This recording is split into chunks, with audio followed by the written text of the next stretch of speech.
Meu amigo, voltaremos a falar sobre o líder do campeonato, porque não é um líder qualquer, tá? E acho que a gente tá fazendo as comparações erradas aí. Nunca pensei em ser perfeito, mas vou correr pelo direito. Fala moçada, beleza? Ó, Bruno Formiga na área e tamo junto. Seguinte, o Botafogo segue líder do Campeonato Brasileiro. Rodada sim, rodada também. O Botafogo está no topo. E muita gente segue questionando, né? Segue tentando diminuir, segue tentando ver problemas e segue tentando olhar lá para frente e falar: ah, não, mas não vai ter como. Não vai ser campeão porque sim. E na hora do porquê sim, você não consegue ter muitas explicações, né? Você fala: quem vai pegar? Aí um boneco levanta e fala que vai ser o Flamengo. O outro boneco levanta e fala que é o Palmeiras. O outro fala que pode ser o Grêmio. Tem gente que fala do São Paulo, do Fluminense. Equipes, nesse momento, muito menos constantes do que o Botafogo. O Botafogo que fez uma transição de treinador bastante interessante.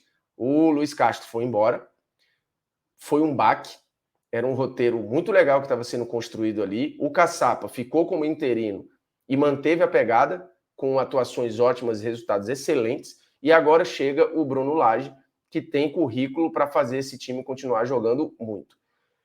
Para a gente entender ou acreditar que podem ter mudanças na ponta da tabela, a gente tinha que entender que tem um perseguidor muito seguro, como na Premier League tinha o Manchester City em relação ao Arsenal, e eu fiz um vídeo só falando sobre isso. Nós não temos um Manchester City no Brasil, com essa constância, quase com erro zero, não tem. Você tem equipes que podem melhorar muito e que podem ter constância.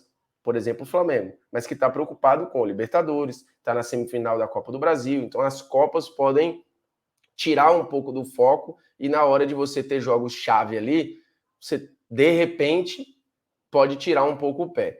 Diferentemente do Arsenal, inclusive, falei isso no outro vídeo, o Botafogo ele é um time altamente experiente, com rodagem, não tem a média de idade baixa como tinha o Arsenal, e ao contrário do Arsenal, que perdeu vários pontos para times do Big Six ou do G6 lá da frente, incluindo o próprio City, o Botafogo ganhou de todos os concorrentes até agora.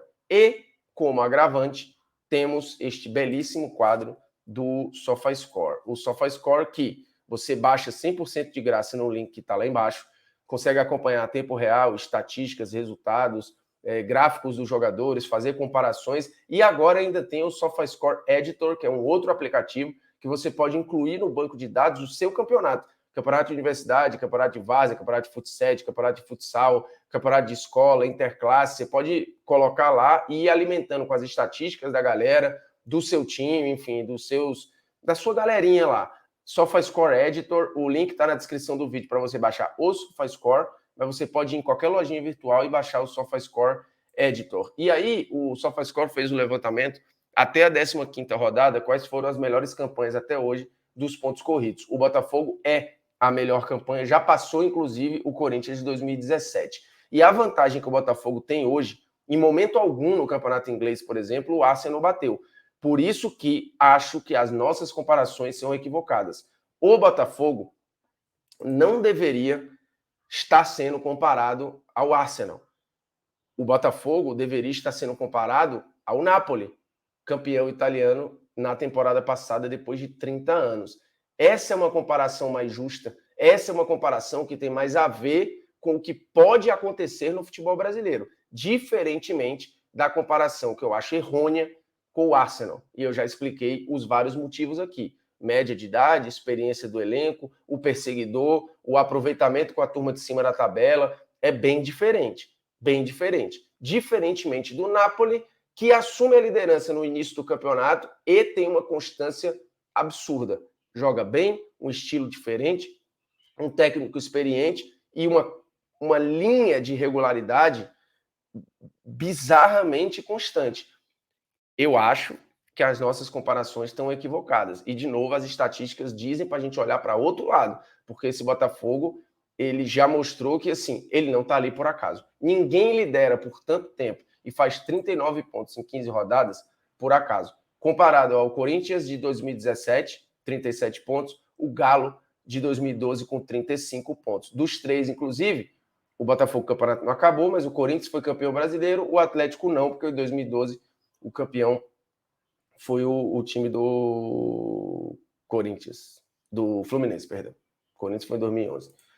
E aí, vamos lá. Comparativo. Nas primeiras 15 rodadas. Vitórias. O Botafogo tem 13 contra 11 da galera. Empates, 0. Isso aqui faz toda a diferença no campeonato de pontos corridos, tá? Empatar muito é ruim. Empatar muito é ruim. E o Botafogo, ele não empata. Ou pelo menos não empatou até agora. Então não tem pontos perdidos no meio do caminho. Contra 4 empates dos adversários e 4 do Corinthians, 2 do Atlético. Derrotas, 2. O Corinthians estava invicto, inclusive. Só que pelo número de vitórias no critério de desempate, né, o Botafogo tem vantagem. Mas o Botafogo já é líder na comparação com o Corinthians, até nos pontos totais. E o Atlético tinha 2. Aproveitamento, 86, 82, 77. Gols marcados, 26, 25 e 27, tudo muito parecido. Gols sofridos, o Botafogo tem uma defesa muito constante, igual ao Corinthians.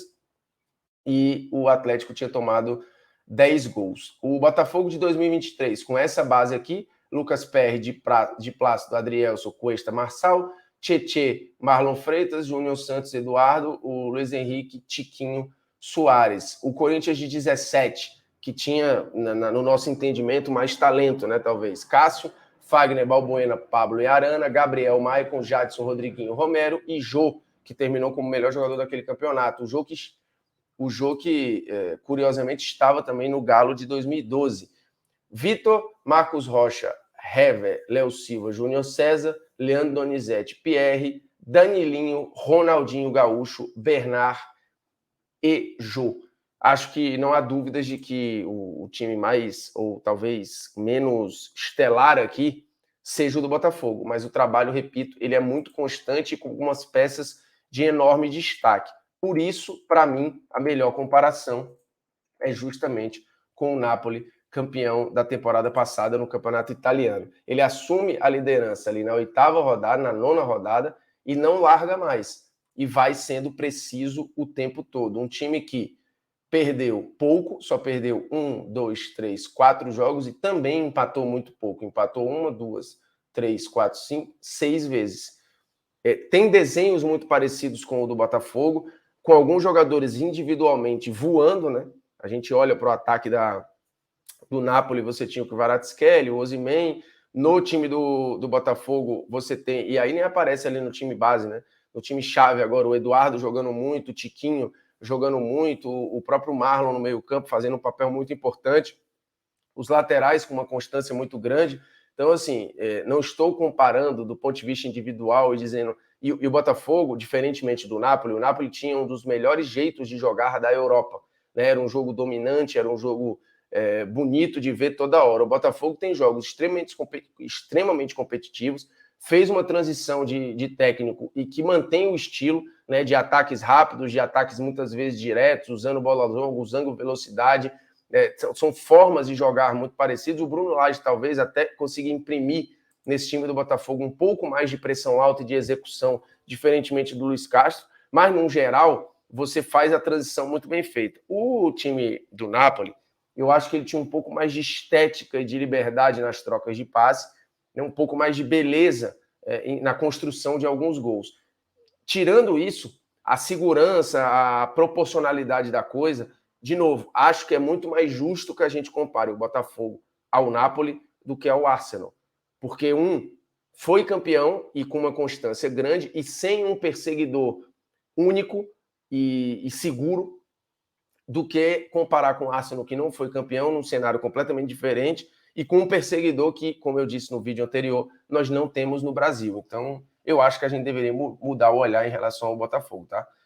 Não é por acaso, não é cavalo paraguaio, não é elefante na árvore. Se você continuar nessa, assim, eu acho que você vai ficar dando murro e ponta de faca aí, porque o campo está lhe mostrando outra coisa que você pode ignorar, tudo bem, mas não é o meu papel aqui.